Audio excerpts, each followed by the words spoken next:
to where we were, right, before these numbers came out. When will we get a little clarity, and will it be September, this meeting in September?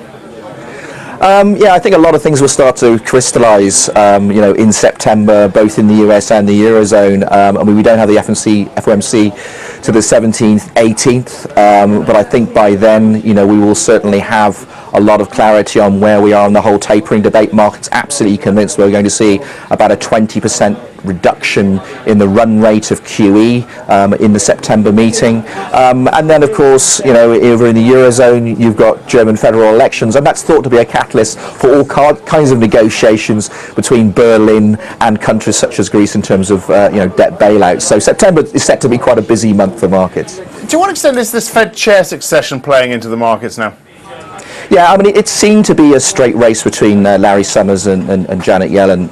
It's interesting to note that bookmakers have a very different view about where this is going from the street. So, for instance, I mean, I was quoting Paddy Power this morning. They're saying that Larry Summers is an absolute shoo, and he's very well connected to Obama. They get on well, and he's there. I think they're offering odds of 1 to 2, whereas the street is saying, well, Janet Yellen, she offers continuity of policy. She knows central banking. She's been around the Fed for 20 years, and in a transitional phase for monetary policy in the US, she's absolutely the right person, and she's the 2-to-1 favourite. So we'll have to see. I mean, I actually would prefer to see Janet Yellen in there, and also she's a massive dove, so might help to allay some fears of premature tightening of policy over in the US.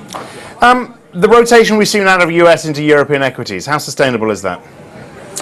Well, we've seen a big relative move over the last month, and we were talking earlier on this morning. I mean, we've seen an 8% relative move between the S&P and Euro stocks. We rarely see moves of that magnitude without some kind of correction.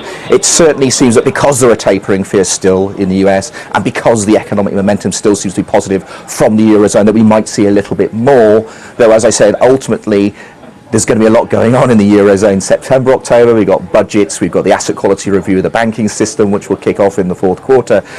So I would be cautious about pursuing this too aggressively. Right now, the big liquid rotation, or Eurotation as I'm calling it, is into the European banks. They've performed reasonably well as of late, but they're a big liquid, cyclically exposed sector, and that's, I think, is where a lot of investors are still willing to put their bets. But we're still not seeing forward earnings estimates rise in the Eurozone